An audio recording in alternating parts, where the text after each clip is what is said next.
Seraik had been observing the human for 3 planetary rotations now, her crystalline eyes never leaving his form as he moved through the xenobiology research station. The Velkan female kept her distance, her 4 arms crossed defensively across her chest, her skin flickering between cautious amber and distrustful red. Humans terrified her, not because of their appearance, though their strange bipedal form and forward-facing eyes marked them as predators. Not because of their reputation, though the stories of human warfare had spread across 17 star systems. It was something deeper, something primal that every fiber of her herbivorous ancestry screamed at her to flee from. The human who called himself Marcus Chen seemed oblivious to her fear. Or perhaps he simply accepted it. Most species in the Galactic Coalition treated humans with a mixture of awe and apprehension. Deathworlders, they called them. Survivors of a planet so hostile that it had forged them into something unprecedented. "Morning, Seraik," Marcus said, offering that strange facial expression humans called a smile, baring teeth in what they somehow considered friendly. She flinched, her skin flashing deep purple. He noticed, and the smile faded. "Sorry, I forget." He continued past her toward the containment habitats, carrying his datapad and a container of something he would consume later. Seraik watched him go, her primary heart racing.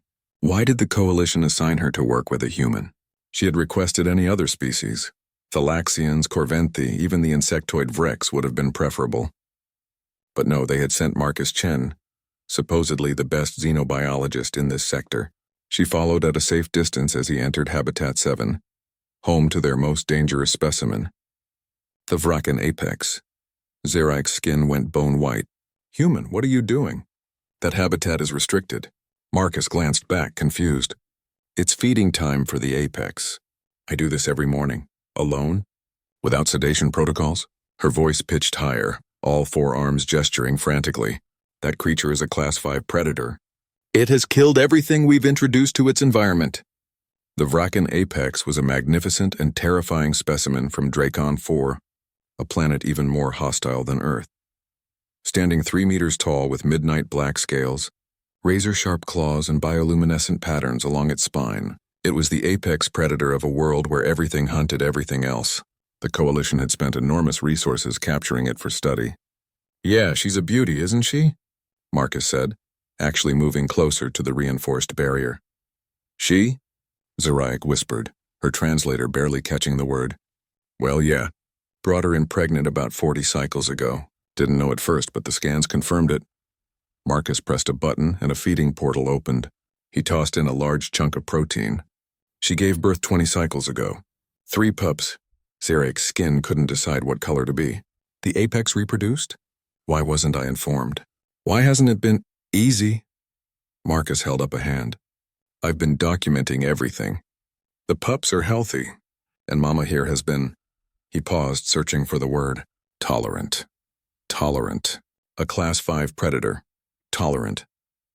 The Vraken apex emerged from her den, and Seraik's survival instincts screamed at her to run. The creature's eyes glowed like crimson stars, fixing on Marcus with an intensity that should have preceded an attack. But the apex simply approached the feeding portal, gathered the protein, and rumbled, a sound somewhere between a growl and a purr. "Good morning to you too, Nova," Marcus said softly. He had named it. He had named the apex predator. "Human Marcus, please step away from the barrier," Seraik pleaded, her skin now strobing between purple fear and red alarm. "Watch," was all he said. Marcus made a soft clicking sound with his tongue. The apex, Nova, tilted her massive head, considering. Then she turned and retreated into her den. Seraik was about to exhale in relief when Nova returned.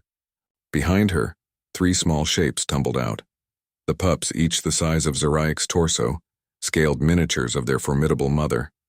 "Oh, ancestors preserve me," Seraik breathed. But Marcus did something that made Seraik's world stop. He opened the habitat door.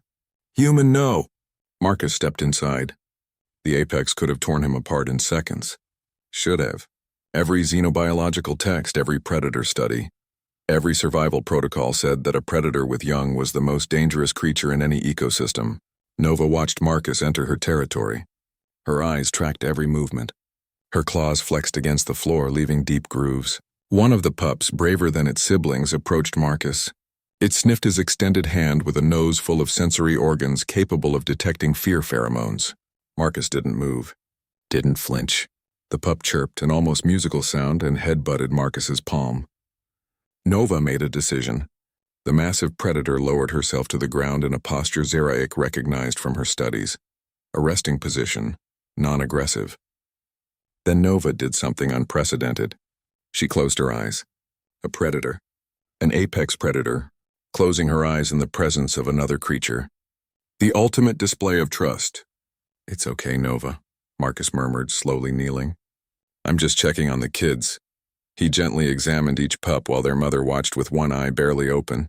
He checked their scales for parasites, their eyes for clarity, their movements for signs of developmental issues, all while the most dangerous creature on the station remained calm. 20 minutes later, Marcus emerged from the habitat, sealing it behind him. Zeraik stood frozen, her skin a color that had no name, something between awestruck silver and incomprehensible gold. "How?" she whispered.